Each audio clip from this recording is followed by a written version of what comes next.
I would love to have I/O that I can actually use, although it should be noted that I do always carry a dongle because I have just embraced that dongle life, and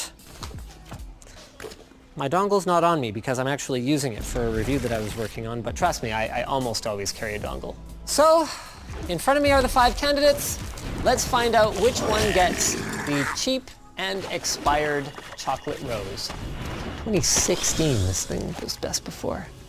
Speaking of best before, my segue thing has gotten pretty stale now, hasn't it? But I'm gonna keep doing it anyway. This video is brought to you by Ridge Wallet. Ridge Wallet is the sleek way to keep your wallet bulged down with its compact frame and RFID blocking inner plates. Use offer code LTTJuly to get 10% off and free worldwide shipping.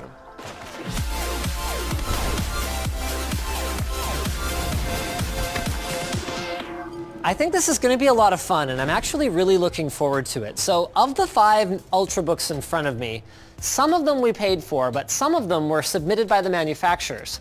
Thing is, I don't know which was which, so if I pick one that we paid for, then I'm going to go with that, and ultimately I'll be buying a notebook for the first time in a while. And if I pick something the manufacturer provided, we'll send the other ones back for refund. But we did it this way to ensure that I wouldn't be able to have any bias as I'm making a selection. Another thing that, this was actually the idea of one of our new writers, was evaluating without actually knowing which device I'm using. So this is my first time standing here in front of this, and I guess apparently they snuck a MacBook in there. So this is a MacBook of some sort. Like, what's the challenge? Do I just sit down and start trying to type something? Wow, those are not very pronounced home row nipples. Oh, wait, there they are. Okay. I really like this keyboard. I did struggle with the backspace, but I think part of it might have been the Duvetine on my hands, so I'm not gonna hold that against it too hard. I'm gonna give this keyboard an 8.5, 9 out of 10. I really like it. This is already a different style of keycaps that I do not necessarily prefer. Accuracy on this one is not bad, but it feels a little bit slower. It's got those kind of borderless square keycaps. This one's like a 7.5 for me. I think I already know what I think of this one, but okay. I had the same feedback that I had about this before. I feel like it's really easy to fire off quick bursts, but as soon as I try to type a longer sentence, I really struggle to keep up on it for some reason. Those short keystrokes really don't work well for me. Ooh, these have kind of it's a long travel, but kind of an empty feeling travel. The really long keystrokes make double characters a little bit tougher on this one, and my weaker fingers, my ring and my pinky fingers, struggle a little bit. It's okay, 7. It's probably the worst one so far. I like this one too. I think it's between, this is an 8.5 for sure. And then, which one was the, oops. Oh, I kind of saw which one that was, whoops. So keyboard test is pretty clear to me. This one and this one stand above the crowd. This one is shortly behind, this is shortly behind that, and this is honestly probably somewhere in this territory as well for me, because I do a lot of sort of short bursty typing as I'm thinking, you know, go. Now our content consumption test might end up telling me even more that I need to know about these things, because at this point in time, I would have a hard time switching to something without a touchscreen, so this one has one. That's good to know. I would describe the speakers as okay.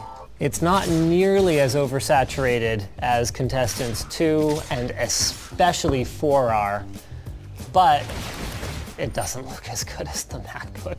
So the ones on the end, I'd say, are the closest to the MacBook, with these two trailing behind. Yeah, you can see there's a lot of green in the water here. Oh right, it's a MacBook. Derp.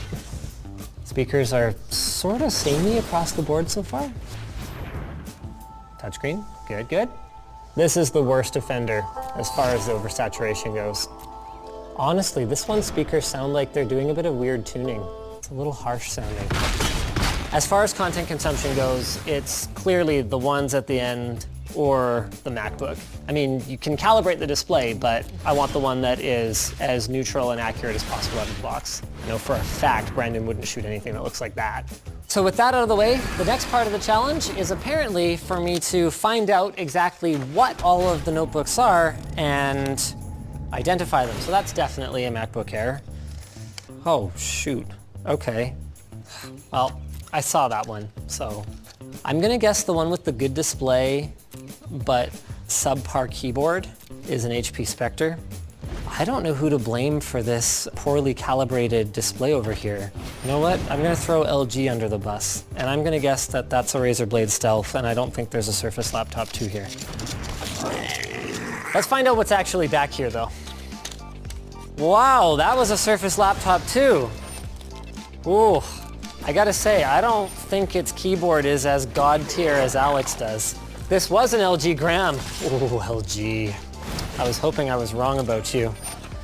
And that's a Blade Stealth. So actually, the thing I didn't have was the Spectre X360. I did get the rest of them right, though. So the next step is to go through and sort of talk build quality, how they feel, what the I/O is like. You know, it totally makes sense that I would have liked the keyboard on the Blade Stealth. As much as Alex might hate this keyboard, I personally really like it. So this one's only got 2 USB Type A's, but that is enough for a keyboard and a thumb drive, which is sort of my typical maximum when I'm traveling. It does have Thunderbolt 3 as well, which means you can either use just a standard Type-C dongle like I already have, or something like an external Thunderbolt GPU. It's got a quad-core processor. Razer switched over to Intel networking from Killer networking, and I'm personally a fan of that move. Overall, the only thing I didn't really like about this from the original review was kind of the boxy shape, but I kind of feel now like I might have been a little bit unfair to it because